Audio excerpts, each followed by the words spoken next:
Όταν μιλάω για ταχύτητα έχω μεγάλο στόμα. Ποντάρω τα λεφτά μου και τα παίρνω πίσω βρώμα. Και χώμα τρως ακόμα καρμπιλάτερά σου έχω μπόμπα. Φτιαγμένο μοτέρ έτοιμο για κόντρα. Όπως ο μαύρος αετός αλωνίων δίχως τα φώτα. Μηχανάκι που γαμά χωρίς καπότα. Κυλώντας πάνω στην άσφαλτο. Κάνω συχνά τον αντίπαλο να παίρνει πουλό. Κάποιοι πουλάνε τα σπίτια τους για μοντέλα. Για να πάρουν ένα αρένα για μάχα έτσι για τρέλα.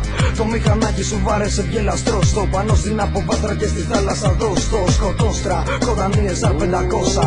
Δίχρονο μοντέλ που πιάνει χιλιόμετρα τόσα. Πόσα δεν φτάνει το κεφάλι σου να βάλει μωρή κλώσσα. Κατά τις 11 η κόντρα είναι στημένη. Και το τσακάλι στον καράζ δεν περιμένει. Με Honda RR 900 και πες του πιτσιρίκου στον τερματισμό τα αρχίδια μου να πάρει. Στην εκκίνηση ποτέ δεν παθηνάρει. Αν έχει πρώτη Δευτέρα τρίτη τσίτα μπορεί. Κάνε στην άκρη μωρή. Κάνε στην άκρη μωρή.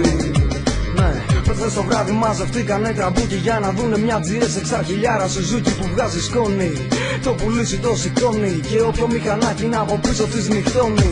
Στην κόντρα δεν φοράμε κράνο στο κεφάλι. Εκτός αν θέλεις να σε φωνάζουμε καρναβάλι. Και πάλι αν είσαι το ρεμάλι που καβαλάει το τσάλι. Πάντα στα αρχίδια σου το κόκκινο φανάρι. Είμαι φουλ στην κάβλα, πάντα για μάχα. Κολοπειραγμένα ζεντάκια παλιό μαλάκα. Περάσανε τα χρόνια στη νέα είσοδο πριν έρθει αστυνομία. Μιλάγανε τα πιστόνια. Έχω δει και μία κόντρα μαγκάκο πάνω σε ράγες. Ήταν δύο εντούρο που τότε παίξανε τις άδειες. Καλά ματιανά μηχανάκια γαμάνε φάρες. Και μην κολλάς με αυτά που λένε οι παραμυθάδες.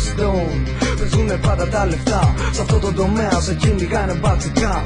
Η πίσω θέση σου δεν είναι για μουνιά. Είναι για να ξαπλώνεις ανίδα για χιλιόμετρα. Το μοτέρ πασένει στράψη. Το μηχανάκι στα 250 και κάτι μέτρα έχει σπάσει. Βαράνε κόφτες την Τετάρτη. Δώσ' το, αυτό για σένα. Που έχεις μέει το 80 δηλωμένο 50 και σου καίει λάδι. Αυτό για σένα. Που έχεις Honda GLX 90 και γυρνάς όλο το βράδυ. Αυτό για σένα που θέλεις μια σαμουράι. Και αν έχεις και τα φράγκα τότε το όνειρο γαμάει. Αν δεν κατέχεις το μάμαλο τότε χέστα. Και τράβα να κάνεις μπουρδέλο τσάκα με τη Βέσπα. Κοίτα τι πέρασε μια μηχανή με νικελωμένη ζάντα που στο κέντρο είχε χ. Η πινακίδα ήταν καλαματιανή και έγραφα από κάτω ταχύτητα για ζωή.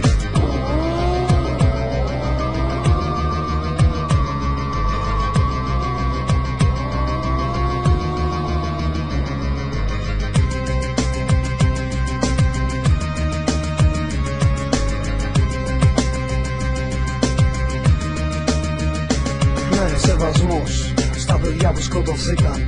Σ' αυτούς που βιάστηκαν και το θανάτο βρήκαν. Σ' αυτούς που έκλεισαν το σπίτι τους. Σ' αυτούς που έτρεξαν και χάθηκαν τον γράφο στη μνήμη τους. Ναι, στίγμα νέο.